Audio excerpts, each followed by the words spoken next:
So here we go. Hello. I just want to come by and say thank you for taking the time. Thank you. Nice to meet you. So much. I really appreciate it. Hey. Good to see you, sweetheart. Thank you so much. Thanks for being here. Pleasure to be here always. Thanks so much for taking the time to be here. Thanks for your support. Really appreciate it. Thank you. Oh, that's okay. See you again. Yeah, thanks so much. I really appreciate it. How's the food? Excellent. Good? Great. Couldn't be a better day. Oh, it's perfect. This is Did you call it in?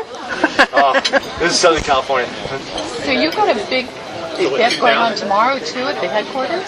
Yeah, Pete Sessions and Pete Sessions, who's the NRCC chairman, is coming out, and that's really volunteer driven. To people who man phone banks and walk door to door. We want Pete to say hi to all the people who are going to make the difference to turn out our vote. Right. Because again, as a candidate, people who give their dollars and also their time, can't thank them enough. And so Pete's coming tomorrow just to thank our volunteer supporters. Great. There were a couple more too coming. Yeah, no, Waldron is the number 2 at the NRCC. He's the deputy chair of the NRCC. So they're both coming, and that should be a great event. Hopefully you can make it. I can't, but I just got the note this morning, and unfortunately I have something already that I have to do. But if you can spread on your email list or pass out the word, sure. we'd love to have people. Pete Sessions is very special. He's a congressman from Texas. One of his quotes I use with my whole team. He says, "Winners do things that losers won't do." There we go. And that's absolutely true. That's true in sports, in business, in politics, and life. Just an extra effort that you put in, you'll get a lot out of it. So how do the polls look? They're tight. I mean, we're winning in every poll we've done, but it's margin of error stuff. So it's turnout. That's why the volunteers are key. Right. It's turnout and making sure we turn out our people. If we turn out our people, we're going to win. Good. So, but we're crushing among independents. There's a seat where That's fabulous. there's a 4.5-point registration advantage for the Democrats, and we're up 50-31 among independents. So that alone, That's great. if we turn out our Republican base, we win.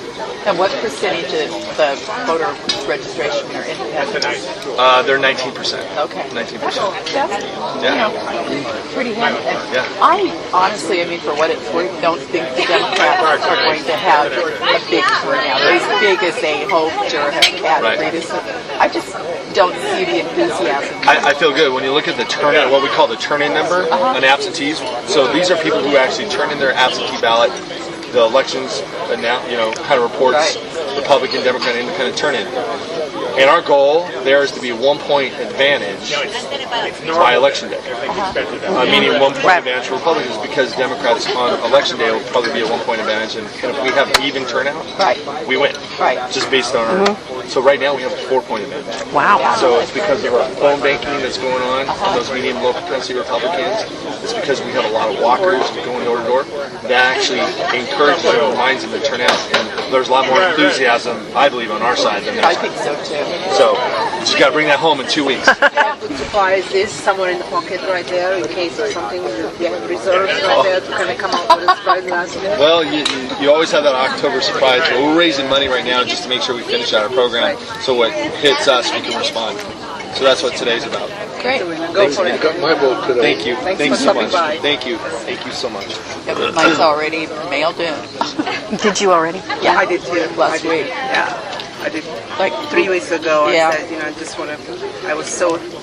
No matter which way, I would just do it. I wouldn't go any other way than I was set for it. So it was very easy this time. Some people say that Toby doesn't. The dilemma was only presidential. I have your corner in my mom's club. Of course, yeah. All the There's quite a schedule. I bet. Took her first steps yesterday. Thank you. I know. Congratulations, she took her first steps. They have no idea, do they? He said congratulations because the baby took her first steps. She has no idea. That's the beginning of the end. The first one you're going, yeah. The second one you're knocking them down. Don't you dare start walking.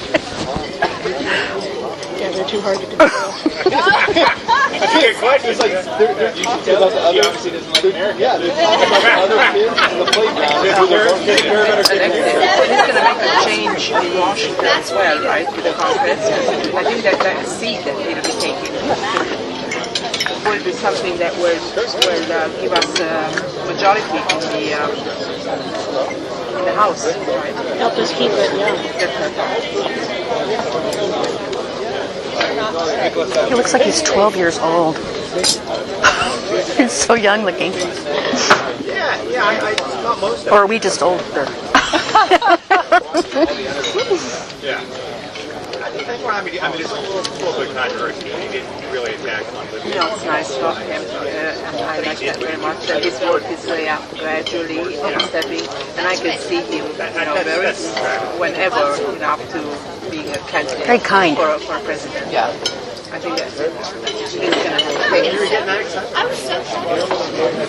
I just don't want him to go backwards into the pool. Oh, God. No. He's not that close. He sees it. I was at a function once and bumped into this woman that was dating this older man I knew, and she was in a wheelchair. The wheelchair started rolling towards the pool. What a nightmare. I caught it like a bad Tom and Jerry movie. What in a wheelchair too. I mean, Right. Are you a Yeah, fan she's of Tom and Jerry? Good afternoon, everyone. I mean, You don't want to fish it. awful. My name is Rick Cipollone. I have the great honor of hosting you all here today. I hope you're enjoying lunch, and I want to thank you as fellow Republicans how much this means for you to come out on Tuesday and come out here to support Tony as we try over the next 2 weeks to get this nation back to where it should be as far as that is. I have a little difficulty right now because a very good friend of mine who has dedicated 26 years of his life to Congress is retiring. And this is, of course, Mr. Elton Gulagley. Elton is one of those tireless workhorses that has done everything that you could ever possibly imagine for the benefit of each and every one of us here, our children, our grandchildren, and people before us. He is the type of individual that if we could clone along with the Eric Cantors of the world, we wouldn't be in this problem that we are right now. So what I would like to do is ask Elton to come up and say a couple words to you folks. This might be one of the last times that we get a chance to hear Elton. Elton? Don't count. Can you see okay? Thank you very much, Rick. And I think Rick certainly deserves a hearty round of applause for providing this beautiful venue for us today.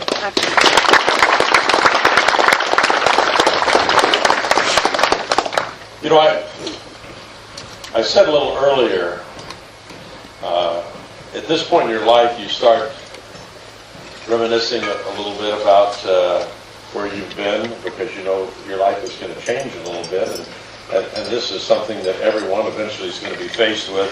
Quite frankly, people keep asking me about, are you going to retire? What are you going to do when you retire? And I said, I don't know. I think it's got to be at least 25, 30 years down the line. I'm just going to move on to the next chapter, hopefully, good Lord willing. But after 26 years of having the honor to serve in the House of Representatives,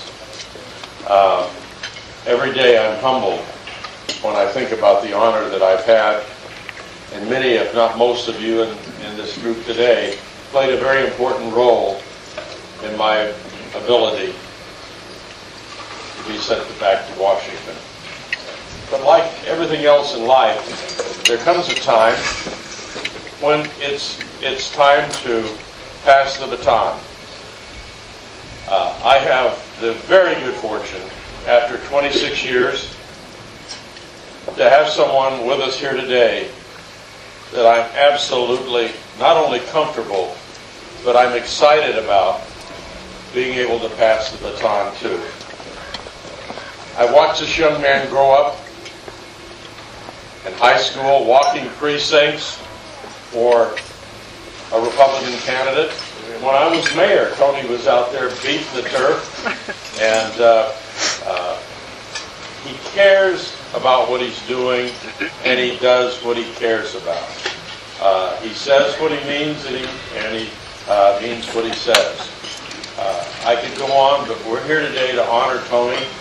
But more than honor Tony, we're committed to, well, I got 26 years invested in this election. Tony's been out working for a couple of years, working really hard, maybe harder than I've worked in the last 26 years combined. But nevertheless, I have 26 years of my life invested in what Tony is going to be doing in the future. And with your help and God's blessing, you'll see Tony Strickland as the next congressman of this district, and I will be very proud to call him my congressman, and that's Tony Strickland. God bless you. Thank you very much, Rick. Tony, if you'd like to come up, in my opinion, will be our next freshman congressman. Tony?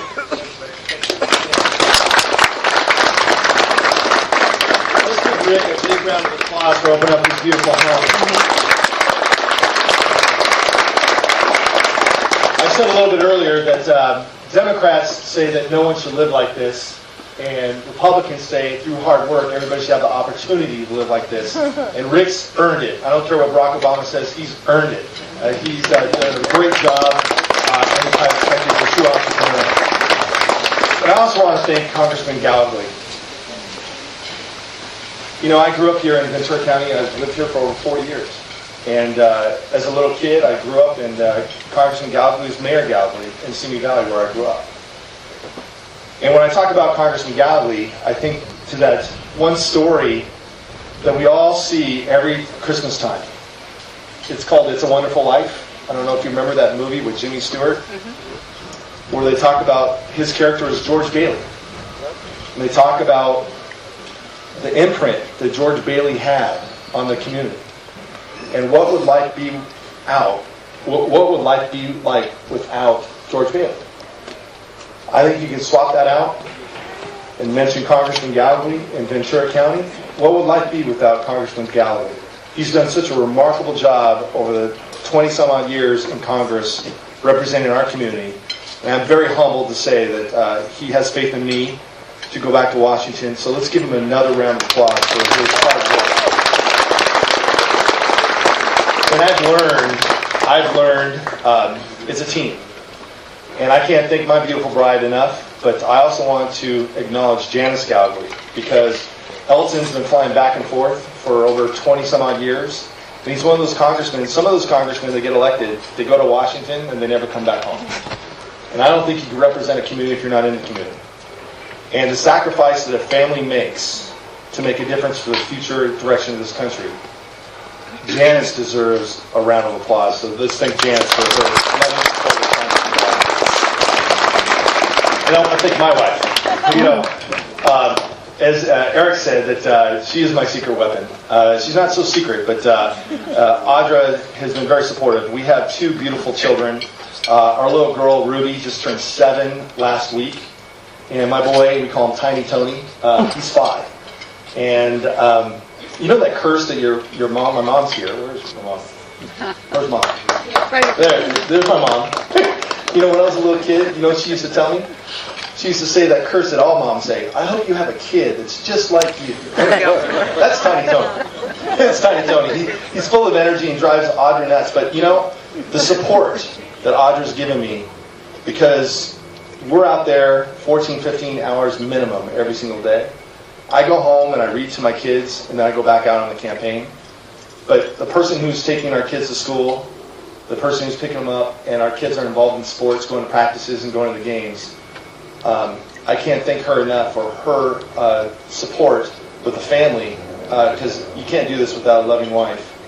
And then also on top of it, on top of doing her own business and being the person who's a rock in our family, she's out there calling for volunteers, and she's out there calling to help round up support for this campaign. Let's give Audra a big round of applause.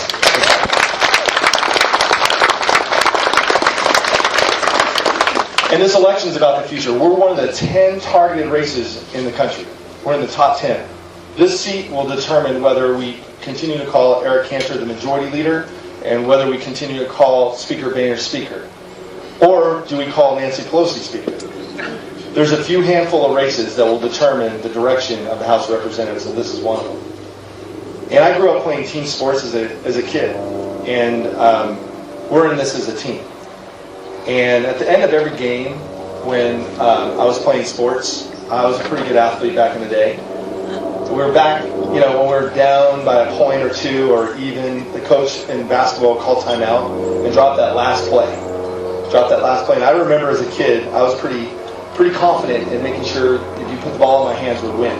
So every time I went in that huddle, I fought the coach and I said, "Coach, drop the play for me. Give me the ball and we'll win the game."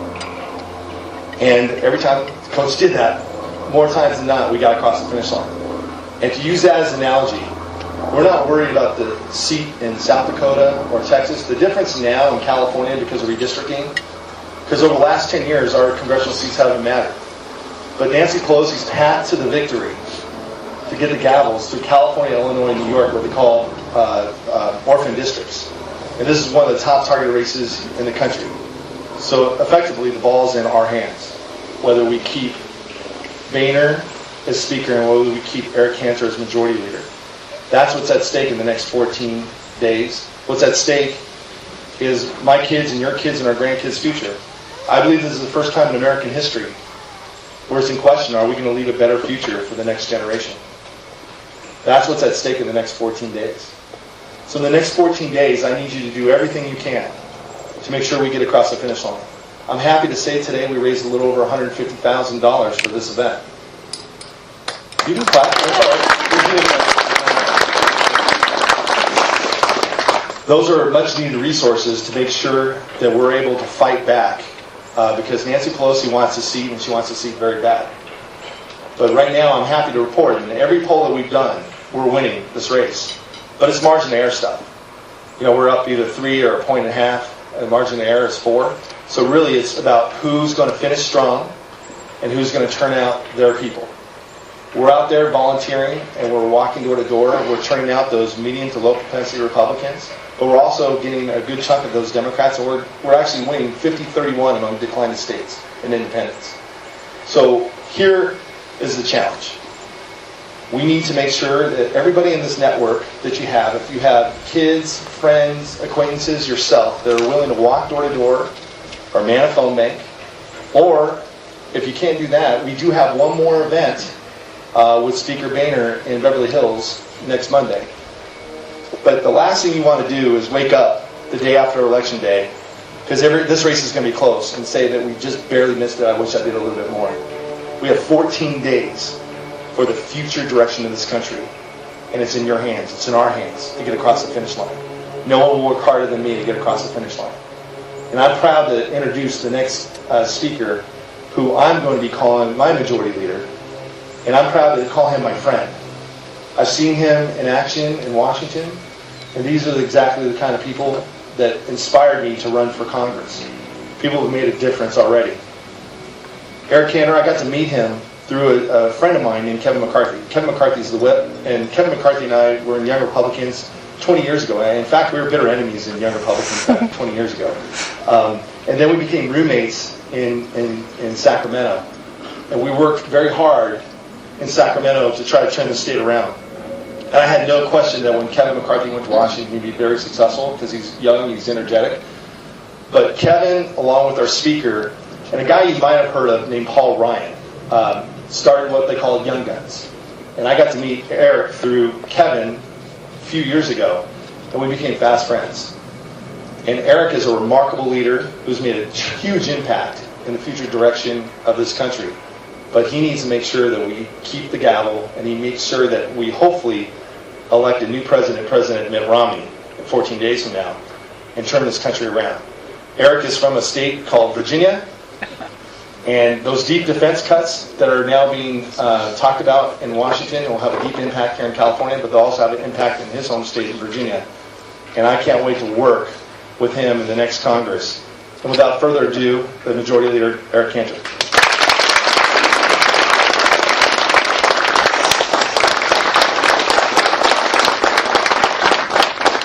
Tony, thank you. Rick, thank you very much. Just so inviting, I might just want to take a little swim. Thank you very much, all of you, for being here. I'm here because that is going to be your next congressman from this district in Ventura County. Most especially, he's got great taste in wives, and Audra has done a terrific job, as Tony has said, in holding up, the family, the fort, whatever you call it, while he has been in the trenches every single day, duking it out. And as Tony properly says, in this district that is really at the crossroads of what this election is about. And I'm here because he is a leader. Tony Strickland, when I first met him and learned about what he had done in Sacramento, and learned, frankly, about the kind of district that had the confidence in him, I said, we need Tony Strickland. This country needs Tony Strickland. And, right now, I think all of us are so frustrated with the kind of leadership or lack thereof that's been on display in Washington, in particular, the leadership on display in the White House. And I'm looking at Elton, and he and I, and Janice, thank you again for all you do to allow Elton to serve this wonderful community. Elton and I have been there, and we've watched this guy in the White House, frankly, fail to lead. And when you've got such important challenges facing this country, and whether it is on the economic side with the joblessness that is so permeating this country, whether it is the deficit situation, or whether it is what we heard last night, a discussion about global and national security. Elton, I know I speak for you when we say it's been frustrating, because this has been a president who's been unwilling, number one, to talk with both sides and bring them together, and therefore was one important ingredient, was unable to have the ability to do that, but also I think is lacking of the kind of vision that the country needs right now. And so when I look at somebody like Tony represented a district that was, can I say it was overwhelmingly Democratic, or at least heavily leaning Democratic in the state Senate in Sacramento. And, when you come with a constituency like that, you really have to be able to work with people, to strike sort of a reasonable tenor, but at the same time hold true to your values. And because people can see through it, and they elect somebody like Tony Strickland to be their voice in Sacramento, I know good and well you are going to be pleased with the kind of representation he will provide in Washington. I know we need it. Because any election is about leadership, and it's about a choice. You go back into the history of our country, and you can imagine those great leaders, right? George Washington, from the beginning. The kind of leadership that he provided was very much derived from the times that he served. And after the Revolutionary War, General Washington had provided incredible leadership for that victory in the founding of this country. And, they even asked him to be king. Said, you could be king. But he said, I'm not having anything of it. I'm going back to Mount Vernon, and I'm going back to my plantation and live my life as a farmer. And then he was persuaded to become the first president and elected to be the first president of this country. And I think it's very telling that he dismissed out of hand the opportunity to be king, because he knew the cause for which the revolutionaries were fighting. It was to get out from under a monarchical regime and the lack of voice that people had, and to give birth to this incredible experiment of a democracy that America was about. His leadership struck to the core of what people were facing and struggling with at the times. If you come a little bit more recently, not too much, but Abraham Lincoln. Now, Abraham Lincoln, at a time in which his country was torn apart at the seams, a country divided geographically, divided philosophically, knew good and well that if this country, if this experiment of representative democracy premised upon freedom for everyone was going to last, he had to put his efforts into bringing folks together and see the war between the states through. Unfortunately, he won and prevailed. And it was that leadership that recognized the import of the unity of the states and not having any cessation succeed, and to actually have a lot of spilled blood and resources in order to accomplish that end. That was the leadership. And as we then come much closer to today, I assume in very close proximity, Elton, to Simi Valley and the Reagan Library, that great leader in Ronald Reagan at California, it was his vision, it was his leadership that was premised upon a frustration that had set in the 4 years of Jimmy Carter, that people felt America wasn't living up to her potential, that we were not that shining city on the hill. We had an overburdensome government with taxes at about 70% for the high income. We had an enemy, fierce foe in communism. And we had a Supreme Court that continued to encroach upon every aspect of our lives, our families' lives. Ronald Reagan was able to seize upon that, to be able to return us to that very much, as a Virginian I will say, Jeffersonian view of a limited and responsible government. So it's that leadership that is very contextual. And right now, when I again look at Tony Strickland, he's got what it takes. Not only does he recognize the balance that needs to occur when you're leading people of different perspectives, but also has that common sense, core conservative view of what this country's about. And we saw last night, and we saw over the last two debates prior to that, a real divide in terms of what the candidates for president are about, reflecting the real choice we've got in this election. And the impact and the consequences are so extraordinary if we don't win. And if you think about it, this election, yes, it's about jobs and the economy. So yes, we need that vision that Tony's got of how to reform government to get out of the way so we can have people, yes, build their businesses. So we can embrace what it is we're about as an entrepreneurial country with the backbone of our economy is small business. But we also, I think, are facing an election that is of an existential import. It really does go to the core of who we are as a country. And when you think about that, we are a country, again, that is about freedom. We are a country that puts families and people and the private sector first. We are not the country that is envisioned by Barack Obama and his party, which envisions an ever-growing force in Washington that imposes its view by insisting that we take from some and give to others and therefore fix all problems. We know that's not the case. We know, frankly, that we are a country of equal opportunity, not equal outcomes. That is what's at stake.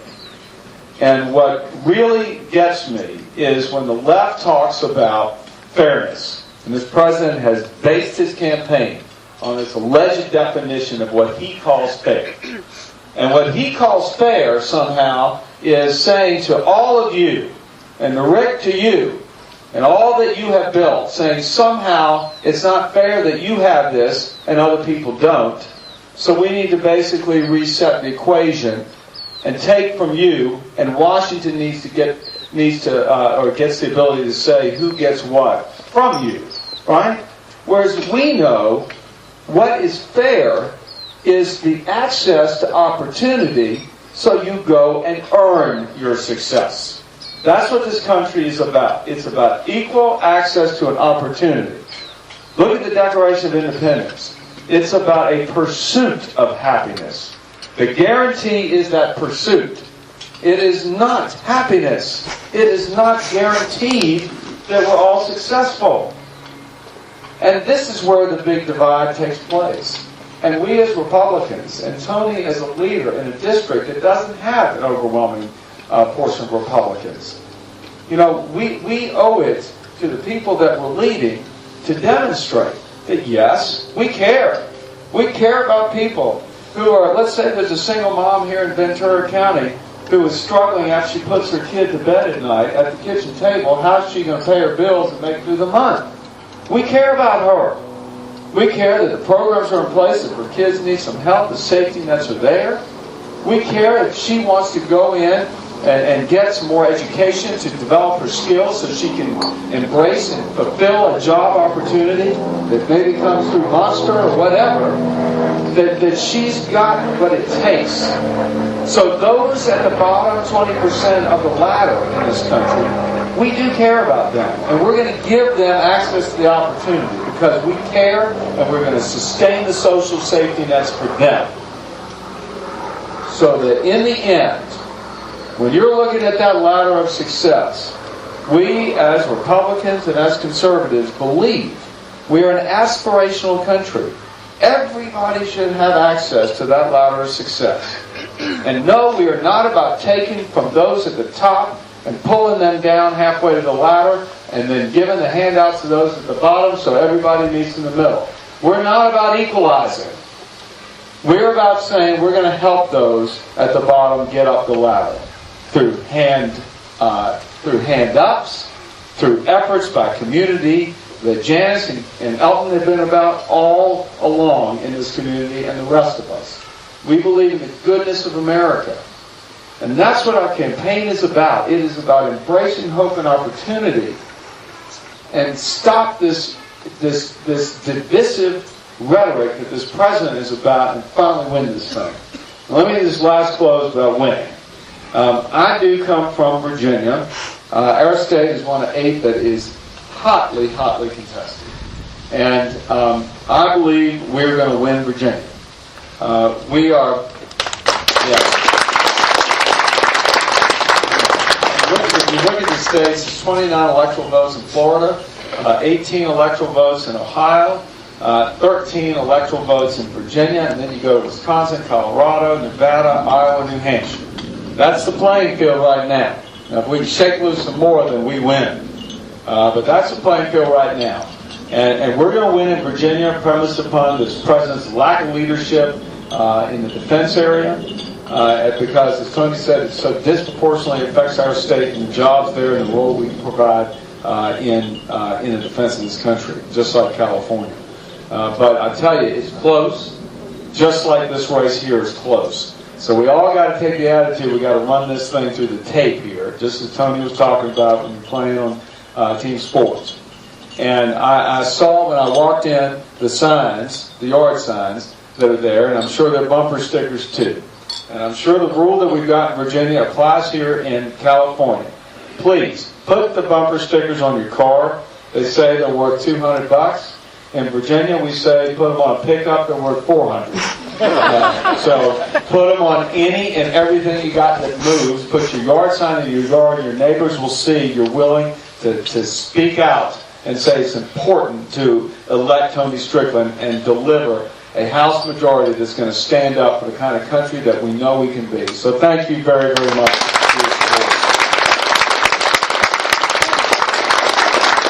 Love his accent.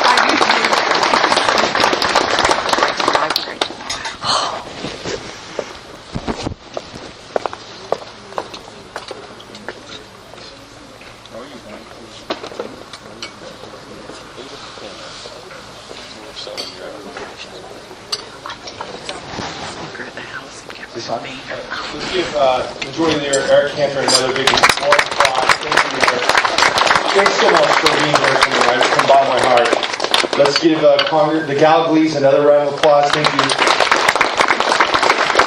And our wonderful host, Richard Rowley. Let's give him a big round of applause. Thank